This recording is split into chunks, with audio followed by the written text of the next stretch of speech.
राजा विक्रमादित्य का नाम सुनते ही उज्जैन के लोगों के चेहरे पर गर्व की मुस्कान आ जाती थी। उनकी न्यायप्रियता और साहस की कहानियां पूरे भारतवर्ष में प्रसिद्ध थीं। परंतु एक रात जब चंद्रमा भी काले बादलों के पीछे छिप गया, राज्य में कुछ अशुभ घटित हुआ। गांव के लोग रातों रात गायब होने लगे। केवल उनके कपड़े और जूते ही मिलते, मानो शरीर धूल में विलीन हो गया हो। भय के कारण लोग सूरज ढलने से पहले ही दरवाजे बंद कर लेते। मंदिर के पुजारी ने राजा को चेतावनी दी, महाराज, यह कोई साधारण घटना नहीं, यह अंधेरे की शक्तियों का प्रकोप है। विक्रम ने अपने सबसे विश्वसनीय योद्धा रुद्र को बुलाया। हमें इस रहस्य की गहराई में जाना होगा। कहते हैं दक्षिण के जंगलों में एक प्राचीन मंदिर है जहां एक शापित मूर्ति दफन है। शायद वही इस सब की जड़ है। विक्रम और रुद्र ने अगले दिन ही यात्रा शुरू की। जैसे जैसे वे दक्षिण की ओर बढ़े, हवा ठंडी और भारी होती गई। जंगल के प्रवेश द्वार पर एक टूटा हुआ शिलालेख था।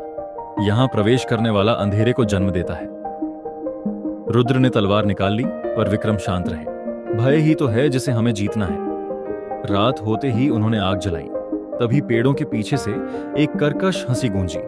एक विकृत आकृति जिसके शरीर से कीड़े टपक रहे थे, आग के सामने प्रकट हुई।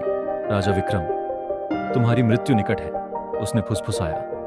रुद्र ने तलवार से वार किया, पर वह आकृति धुएं में बदल गई। 3 दिनों की यात्रा के बाद उन्हें एक टूटा हुआ मंदिर मिला। उसके गर्भगृह में एक काली पत्थर की मूर्ति थी जिसकी आंखों से खून बह रहा था। विक्रम ने मूर्ति को छुआ ही था कि जमीन दरक गई और वे नीचे एक गुफा में गिरे।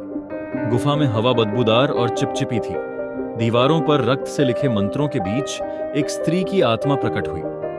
मैं रानी मृणालिनी थी जिसे इस मंदिर में बलि चढ़ाया गया। मेरा श्राप तब तक रहेगा जब तक कोई राजा अपने प्राणों की आहुति न दे। विक्रम समझ गए, श्राप तभी टूटेगा जब वे स्वयं मृणालिनी की भटकती आत्मा को शांत करें।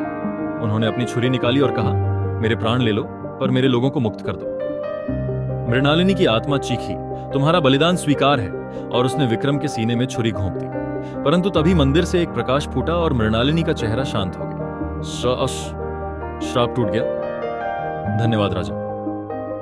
जब विक्रम ने आंखें खोली तो वे उज्जैन के अपने महल में थे। रुद्र ने बताया कि गायब हुए लोग लौट आए हैं। मंदिर की मूर्ति टूट चुकी थी और राज्य में फिर से खुशहाली छा गई। परंतु विक्रम के सीने पर छुरी का निशान हमेशा के लिए रह गया। एक यादगार की अंधेरे से लड़ाई में उन्होंने अपनी आत्मा को दांव पर लगा दिया।